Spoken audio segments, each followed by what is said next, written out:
हर हर महादेव। बताते हैं सहस्त्रनाम स्तोत्रम च सर्वम वारत्रयम जपेत मृत्यु रोग प्रशंत्यार्थमात्मानश्च शुभाप्तये।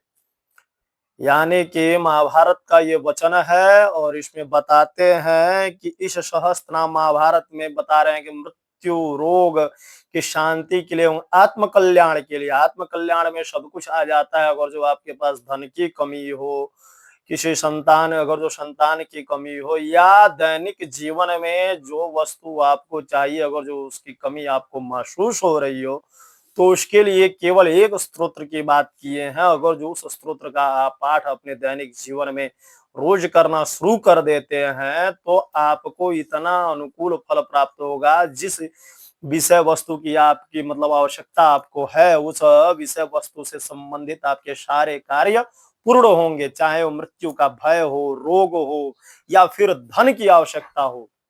इन सारे कामों में भौतिक जीवन से लेके परलौकिक जो जीवन में जिस वस्तु की आवश्यकता होती है वो चीज आपको स्वतः ही प्राप्त होगा। और इसके साथ साथ आपको अपने कुछ नियमों का पालन करना होगा। जो ये क्रिया आप करते हैं तो आपको आश्चर्यजनक रूप से आपको इसका परिणाम मिलेगा। तो उस स्तोत्र का नाम है विष्णु सहस्त्रनाम स्तोत्र।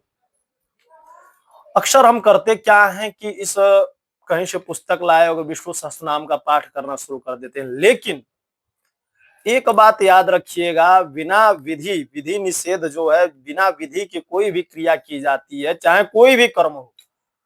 मान लेते हैं कि आप कोई गाड़ी का ही ड्राइविंग कर रहे हैं, गाड़ी चला रहे हैं और उसके बारे में आप नहीं जानते हैं, तो आपको उसको परिणाम भुगतना पड़ेगा। परिणाम ये मिलेगा कि गाड़ी आपका कहीं भी एक्सीडेंट कर सकता है, गाड़ी कहीं भी जाके ठोक सकते हैं आप।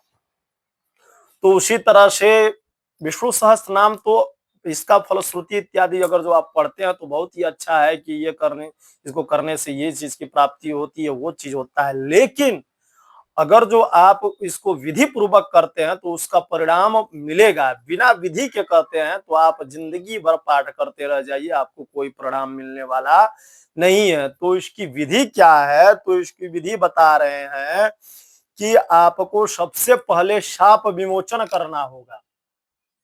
इस स्तोत्र का शाप विमोचन आपको करना होगा। शाप विमोचन करने के बाद से आपको भगवान श्री विष्णु का कुछ मंत्रों का जप करना होगा। क्या अगर जो रोग है तो अच्युत आनंद गोविंद इत्यादि जो मंत्र हैं उनका आप कर सकते हैं, या फिर आपदाम हरतारम दातारम इस मंत्र, इस श्लोक का भी आप संपुट करके कर सकते हैं, या फिर कृष्णाय वासुदेवाय का भी संपुट लगा के आप इसका पाठ कर सकते हैं। कामना के हिसाब से इसका जप, इसका संख्या भी बताया गया है कि परस्पर अनुपात एक।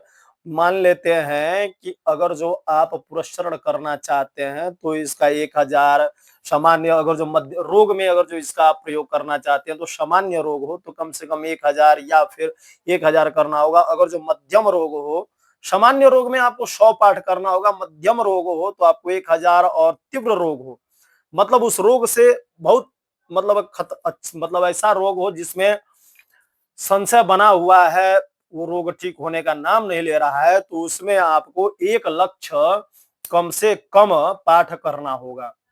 उसके बाद से अब वही कलयुग में कर रहे हैं, इसको चतुर्गुणित करने के बाद से मैं ये चीज बता रहा हूं। तो अगर जो आप करते हैं तो इसमें आपको इतना आशानुकूल फल की प्राप्ति होगी। विधि और भी अगर जो आप जानना चाहते हैं तो आप हमें कमेंट कीजिएगा। मिलते हैं किसी नए जानकारी के साथ, तब तक के लिए हर हर महादेव।